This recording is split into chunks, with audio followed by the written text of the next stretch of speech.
Hi, I'm Amy. And I'm Kirsty. And this is our podcast covering the highs, lows and realities of parenting a child with neurodiversity. Each week we'll be sharing updates from our lives and hearing from a variety of guests about their advice and experiences. This is Love Needs No Words. Hello and welcome to this week's episode of Love Needs No Words. Today we're joined by Sophie, or Anything But Normal on Instagram, where she started to share her story. So Sophie has identical twins who were diagnosed with a genetic condition. They're 8 years old and have a severe speech delay and mild learning difficulties. Sophie, thank you so much for joining us. Thanks for having me. So Kirsty and I've had a little look at your Instagram posts, and you've been on such a roller coaster because the boys were born prematurely, weren't they? Yeah, they were 10 weeks premature. 10 weeks premature. And then talk us through sort of how it led to discovering they had a genetic condition. Well, we didn't get the genetic diagnosis until they were about 5. So the first sort of couple of years of their journey was really difficult, kind of with medical stuff going on. They both had a lot of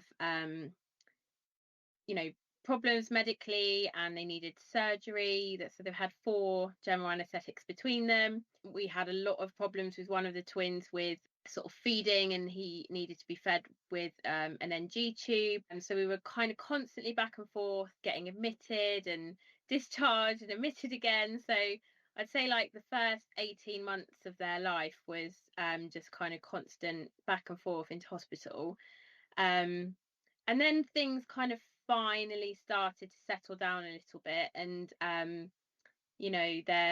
they started hitting some of their milestones. I mean, their milestones were really delayed because of their prematurity. We got to the point where sort of they were 3 and they still weren't talking, and then they were 4 and they still weren't talking, and it you can start to question, like, what's going on. There must be something else going on that's not just the prematurity, because I've got friends who had premature babies, and but at that point they were all talking, and obviously you do start to compare and think, like, what's going on here.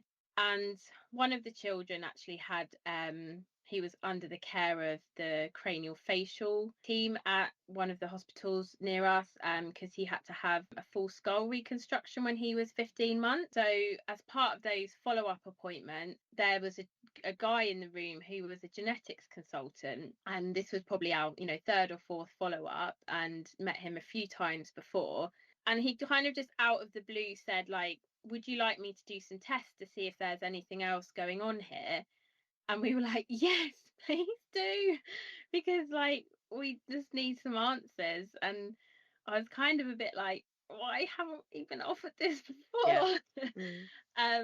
But I was like, yeah, jumped at the chance and got all the blood tests done. I mean, that in itself was just horrific. Like, I don't know if your children have had blood tests, but yeah, it's awful. Horrendous. It is the worst. And obviously myself and my husband, we both got tested and everything.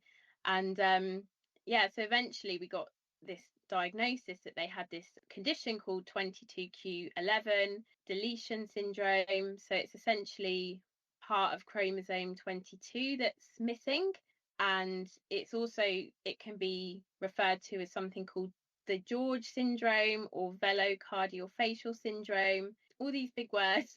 I was like, what does it mean? And actually there's so many different things that this condition can affect, ranging from heart, lungs, cleft. So they had to have all sorts of checks done. So one of the twins does actually have a mild heart condition, but thankfully nothing too serious. The kidneys were all okay, and they are still under the care of the cleft team because of their difficulties. So I think they've got something called a submucous cleft palate. But the main thing with them is this condition has just really affected their speech. And because they are genetically identical, they actually present really similarly. So they've kind of got their own little language going on. Where they understand each other really well, but often their speech is just not coherent to unfamiliar people. Even myself and my husband struggle sometimes to understand what they're saying, can take quite a few attempts of, if we don't know the context of something, it can just be really hard, and they can get really frustrated when we're trying to figure it out. But we do get there eventually most of the time. But they use a lot of other things like Makaton. Essentially, that it was when they were 5, about there or thereabouts, where we got the diagnosis for the 22q. That's quite a number of years before that point, though. A lot of you've had a real roller coaster. I mean, just listening to your story, it's not your typical journey into parenthood, is it? No, not at all. It was I'm not going to lie, it was horrific. The first sort of 18 months, it was. I think it really hit me after that, when they were about 8, like 2 maybe, when things started to feel a little tiny bit easier, and then it was kind of just like, oh my God, like what have we actually been through? So yeah, there was a lot going on, but I think we're just so grateful that they're healthy and they're really happy little boys. And as much as they have their speech difficulties, they do actually understand everything. So they understand every single word being spoken to them. So like the gap between their understanding and their speech is just so significant. So they're very sociable, very interactive, very communicative, but it's just they struggle to get those words out. It must be really heartwarming in a way that they've got each other, because like you said, they've got this little language. So is it kind of reassuring in some ways that they've kind of got each other to go through this with? I think for them it must be, because obviously, like, as soon as they're in a room full of other children, it's so clear, like, the struggles that they have. So they do tend to stick together quite a bit. They are really good mates. And they obviously bicker a bit, fight over like toys. Siblings. Yeah. But they do have a really special bond. And they really look out for each other. One especially kind of has taken on this kind of protector role. So yeah, he's a slightly bigger twin.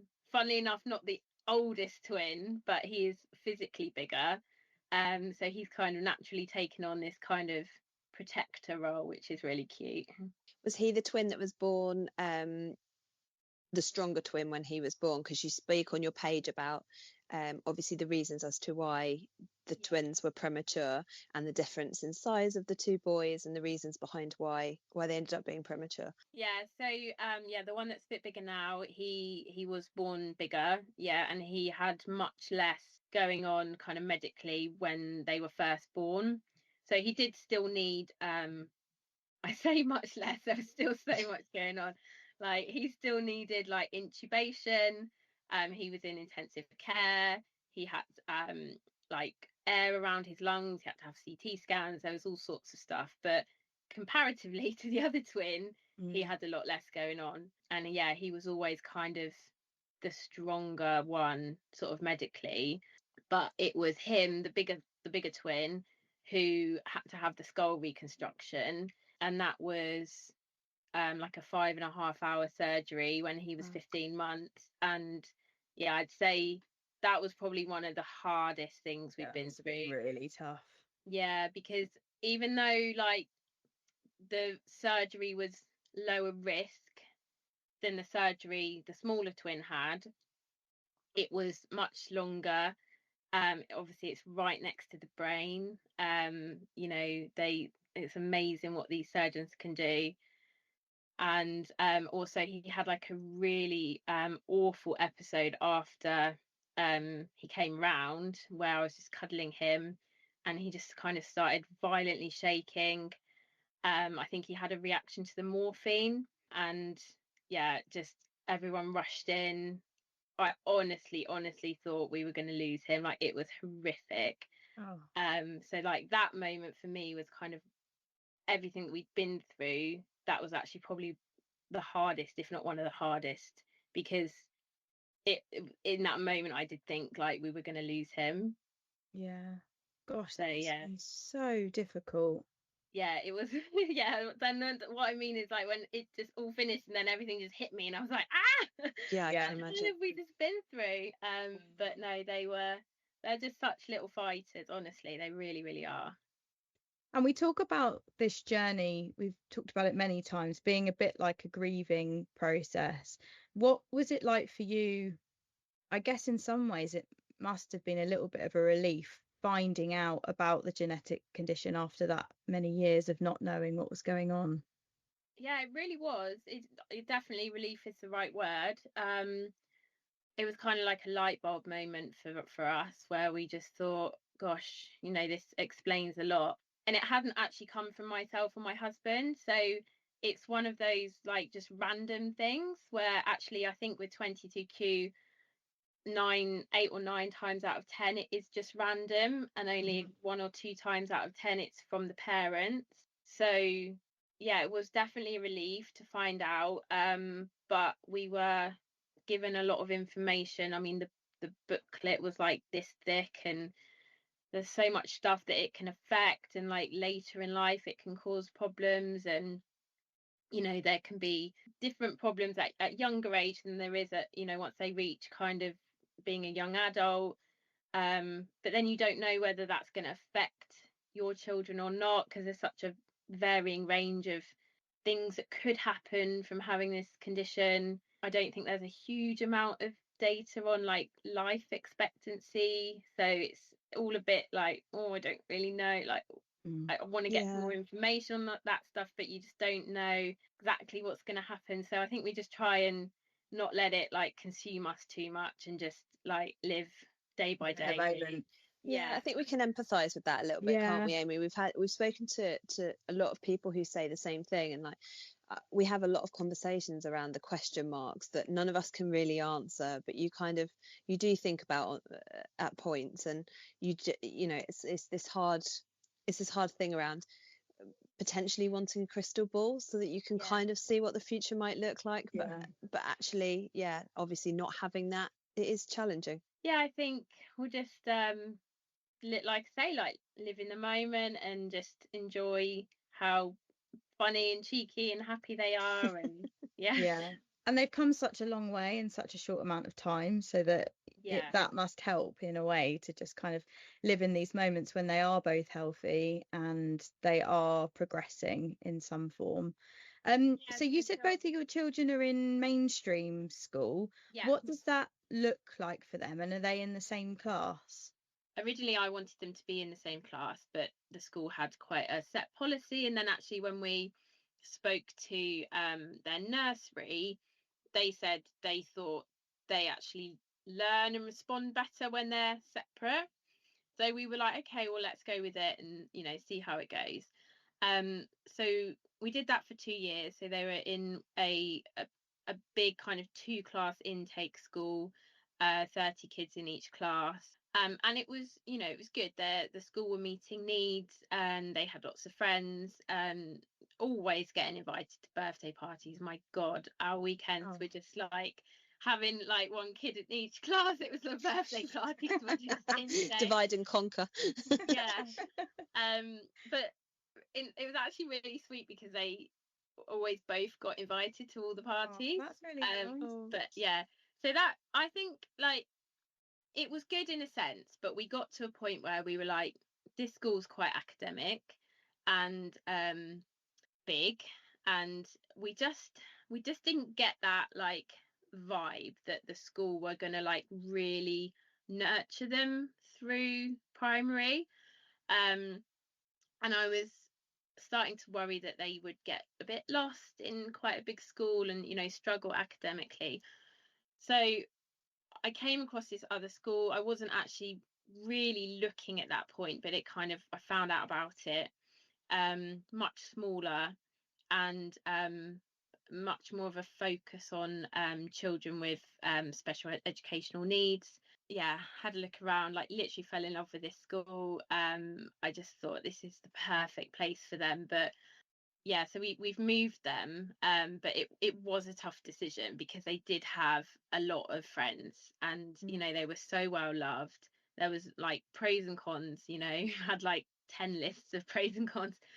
But we did move them. So they have EHCPs, and they we got those really early. I actually got those sorted while they were still in nursery, and they have like 1 to 2 support at the moment, so there's kind of one lady supporting them both, and they have some interventions where they go and kind of have small group sessions, or there's this lady that comes in and does sort of like crafty bits and board games and things with them. So they're not in class all the time, but they are in class most of the time, but they are pretty well supported, so they do get a lot of kind of extra adult help at school.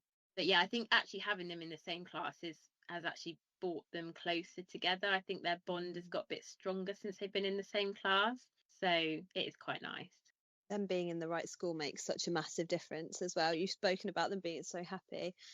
The school environment has such a part to play in that, doesn't it? Just, you know, because they spend so much time there.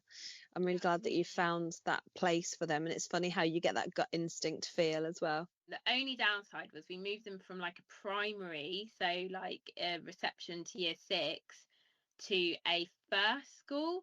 So it's actually only to the end of year 4. So that was kind of one of the considerations where we were like, you know, there's potentially going to be another 1 or 2 transitions. But we just felt it was going to be right for them at the time, and we were like, we can only really do what we think is right at the time. And so we're going to kind of have that next move sooner than what we would have had if they were in a year 6 school. But that's where I need to sort of have a think about whether they stay in mainstream or whether we maybe move to specialist. So that's kind of the current dilemma. It's so difficult, isn't it? Like, we've talked about it quite a lot recently, how these sort of things, it's not an easy decision. You feel so much pressure making these decisions for primary and secondary, because you just want to make sure that it's right, and that you don't want to be moving them again and again. And it's a really, really tough one. I know, and it's just like, I mean, I went to a tour last week of you know, one of our local specialist schools, and even the head teacher is kind of saying, like, you know, we had I think it was 500 and something applications for 12 places. Oh my word. Oh wow. Yeah, and she said, like, you know, think about this really carefully. Like, if you are going to send your child to specialist school, you know, don't put all your eggs in one basket. Make sure you look around lots of different schools, and, you know, maybe try mainstream first to see if mainstream works. But then it's like, is that going to be the right thing if you kind of have this real gut feeling that actually once they get to a certain age, mainstream might not be right for them? Because for me, it's all about like the peer group worry. I'm like, where are they going to have the most appropriate peer group? Is it going to be mainstream with, you know, hundreds of verbal children, or specialist with a smaller group of children, some of which might be non-verbal? Like, what's going to be best for the boys? Like, but then you know, I worry about things like bullying at mainstream, and not that you don't get bullying in specialists, but like when there's more children around, is it just going to be, you know, really hard for them to kind of fit into peer group? I'm sure you guys have these worries as well. Massively. And it's that jump, isn't it, from a pretty nurturing environment where infant and primary schools are, to then a completely different kettle of fish where the demands on them are so much higher. And actually developmentally sometimes they're not quite ready for that. So that's a massive consideration. It's a weight, isn't it, to try and make sure that you're making the right decision, full well knowing that actually the odds are not stacked in your favor, that you're even going to be able to get the right place, especially when the numbers are like you've just stated, how few children are actually getting specialist provision that probably need it. Absolutely. And it just seems like there's this real gap of like the children that are not, you know, are going to not cope in mainstream, but are not sort of profound needs enough for specialist, and they kind of fall into this like middly gap. And I feel like that's where my boys are, because it's like, you know, which way do we go? And it's not particularly clear cut at the moment. I feel you on that one. I have one of those as well. It's it's like, It's a just journey. need some more schools in that middle We need section. more schools, 100%. There's a real desperate need for that in between phase where actually it might be that it's almost a mainstream education with smaller class sizes or whatever the and support in the school. But it just it's a very, very, very, it's clearly a very emotive topic for a lot of people at the moment, because I'm hearing a lot around it, and the number of people who are in this space, I know, and the number of people that you speak to, huge numbers of people saying there is just no provision out there that suits my child. They sit in the middle and they're kind of in this grey space where there is just nothing that quite fits. It's hard. But talk us through some of the things the boys are doing that you didn't expect them to be doing. I mean, if you look back even 5 years where things were really tough, I'm sure there were some challenges that might not have become challenges. So yeah, what have they sort of overcome in their own time, really? Gosh, well, I mean, we had such a journey with one of them with the eating, NG tube, feeding via tube, for a little while. He just had so many problems with just keeping anything down. Like, I'm not exaggerating when I say, like, there were days where he would like vomit up to sort of 30 times a day. And there was no rhyme or reason for it. It could be like during a feed or just after a feed or 4 hours after a feed, and there was no pattern. It was just he would not keep anything down. And like getting him onto solids, I mean, he would vomit on puree, he'd vomit on yogurt, porridge. Like, he just couldn't tolerate any textures at all. I mean, in those moments when you're kind of in that, like, you just can't see the light of the end at the end of the that's tunnel. Exhausting. And yeah, I honestly just didn't know how he was ever gonna eat. But yeah, he's really overcome of food challenges. I mean, I would say he eats relatively well, but he is very, very small for his age. So he's like really on the kind of lowest percentile, really dinky. So yeah, you definitely wouldn't look at him and think he's 8. So yeah, there's some ongoing challenges there, but like compared to where he was as a baby, it is incredible the fact that he's just actually even eating. So we've definitely overcome quite a bit with that. Obviously, with the speech itself, they are making so much progress. So they're starting to say some words and some phrases and put words together to make phrases. Like I said before, it's not always completely coherent, but to us, we usually kind of know what they're saying, or after a few times we'll know what they're saying. But it is becoming like clearer and clearer. And one of them especially is kind of using words more than Makaton. The consultants told us that with this condition, children do make quite a big leap at around age 8. So we were told that when they were about 6, and we were like, okay, cool, like we'll see what happens in 2 years then. And yeah, we're really seeing it. Like, we're definitely seeing that progress with the speech. I think they're just like also really sociable, and I think obviously we worried when they were little that maybe they would really struggle to have friends and struggle to kind of initiate play. But they are really sociable little lads. Like, they've got a lot of friends. They're very well loved at school. Both the schools they've been to, they've been like so popular. I had children in tears in the playground when I told them that they were leaving. So yeah, how lovely for you as a mum. Yeah. That's what you you want that, don't you? But yeah, no, they're just really likable little boys, even though they struggle to talk. They somehow manage to kind of really get themselves involved in everything.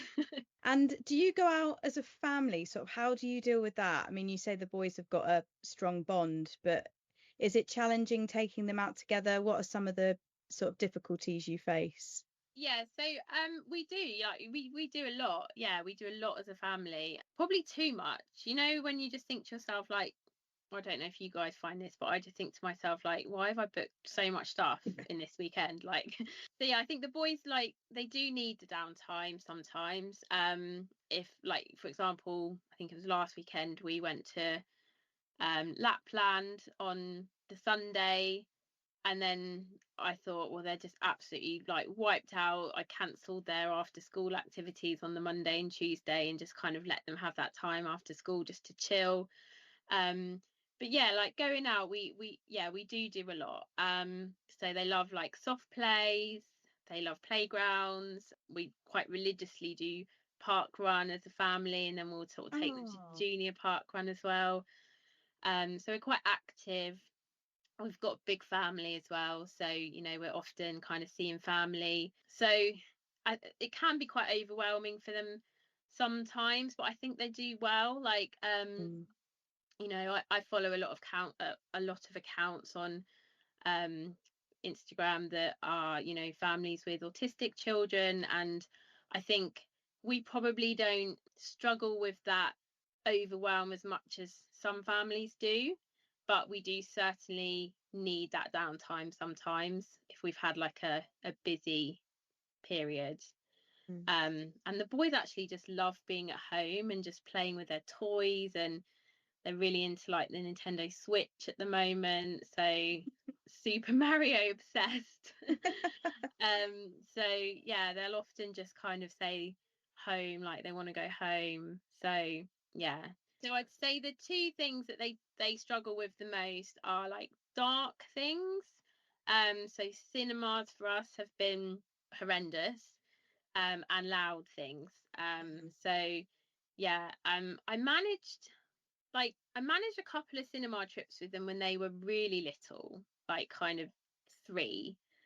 But then, like, as they got older, cinemas just, yeah, freaked them out so much. They would not even step foot inside one. So I've not really pushed They are that. so loud, though. They're so loud. Yeah. And yeah, we've had a few kind of difficult experiences with things like theatres, pantomimes and stuff like that. But then like there'll be things that I think they're going to be really scared of that then they're absolutely fine with, and I'm like, this doesn't make any sense. Like, there's no pattern here that is giving me like any help. Yeah. So yeah, we do obviously try and, like, with the Lapland one, I mean, I don't want to kind of spoil the magic for anyone watching, but I did have a friend who sent me a video, because there were a couple of dark bits in that, and she'd only just been, and she happened to have it, the bit that I needed on video. So I did show the boys that before we went, and I think it really helped, actually, because I think if I hadn't have done that, I think what was going on could have, it's not scary, but it's just like, you know, darkness and a bit of smoke and stuff, and I think that could have freaked them out a bit. Do they get frustrated when they're trying to sort of share with you what they want, or express themselves? Do they get frustrated by that when they can't do that? Yeah, if they're not being understood, then yeah, it's kind of a very like stomping their feet and making that really like sound, and it's really heartbreaking, because I'm trying to be like, I know mummy's really, really trying to understand, like, just say it again, and you know, or maybe draw it. Like, they're really good at, you know, drawing things, so if we don't have the context of something, I'm like, if you go and draw it and then tell me what each thing is in the picture, then I might be able to kind of put it together and figure it out. So we do get there in the end, but sometimes it can be quite tricky. But you do understand, don't you? Because you're like, gosh, it must be so frustrating. I've got it with my son as well at the moment, and I get it. It must be awful when like you say, the understanding's there, the words are there, but that little connection's not quite there. And so it must be so annoying. You know, they're 8-year-old boys, they've got so much like imagination, like there's so much going on inside their heads that they just can't get out.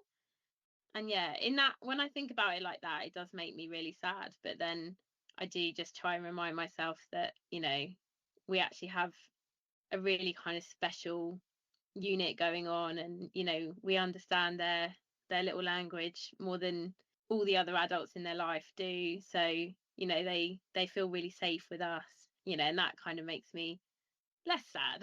Yeah. And so what do you sort of hope for the boys going forward? I mean, you've talked a bit about their schooling and things, but yeah, what other things do you hope for? The schooling one is, yeah, mainly just kind of finding the right placement, hopefully finding the right peer group for them for kind of the immediate future. They've both told me that they want to work in the Super Mario game shop when they're older. Amazing. Solid. Yeah. So for us, I think it's just, you know, whatever they want to do. I don't know how academic they're going to be. Like they've got a moderate learning disability, so, you know, they're cognitively behind, you know, their peers. They do struggle with kind of reading and writing and stuff. So we don't know how academic they're going to be. We don't know whether they're going to come out of school with GCSEs or not. It's, for us, it's just to kind of go with the flow, see what happens. So whatever they want to do, we'll support that. And ultimately just, yeah, would love for them to kind of live an independent life. Because they do have this genetic condition, they do have a 50% chance of any children that they have to have it. But I'm told that there's some screening that the doctors can do. So if they choose to be in a male female relationship and have children, then they could have that screening done, just to know whether that future child would have the condition as well. All of that stuff's a bit kind of like future me's Yes, to problem. worry about. Yeah, I'm not really giving that kind of too much thought at the moment. But ultimately I think we would love for them to just have a independent life. But if they need to be with us into adulthood, then of course we would just support them and do whatever we need to do with to keep them safe and happy. And that's all you want for your kids, isn't it? Yeah, absolutely. Yeah, you just want them to be fulfilled, don't you? And whatever it is that sparks their interest or gives them joy. Yeah, for sure. Oh, what a lovely family unit, and so lovely that they've got each other as well. It's such a heartwarming story. Finally, Sophie, what advice do you have for families at the start of their journey who've either recently got a child's diagnosis of autism, or maybe they found out that their child has a similar genetic condition? I think getting the support in place really early is, really key. But obviously I know that not everybody's in the position to be able to get it early, because they could have been on a wait list for, years and years and years before they've been able to get a diagnosis. So for us, we did do that, and it kind of made that transition to primary school a bit easier, because we had that support in place from day one. So if people are able to, then I would say try and get that support in as early as like the EHCPs and everything in place as early as possible.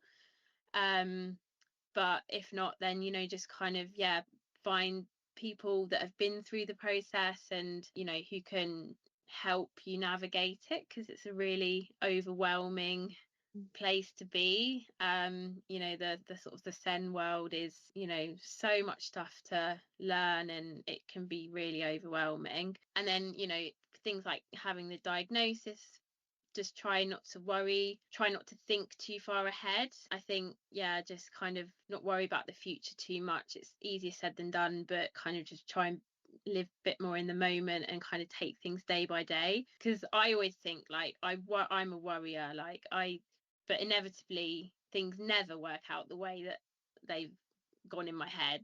Things always work out differently. So that would kind of be a piece of advice as well. And just kind of like joining support networks as well. So for the condition the boys have got, there's a couple of really good charities. One is called Unique and one is called Max Appeal. And I've met some other parents through there where we've kind of just connected from sharing similar diagnosis. So it's been nice to do that and kind of join groups and things and learn a bit about what the charities do.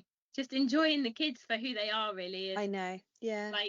comparison is the thief of joy.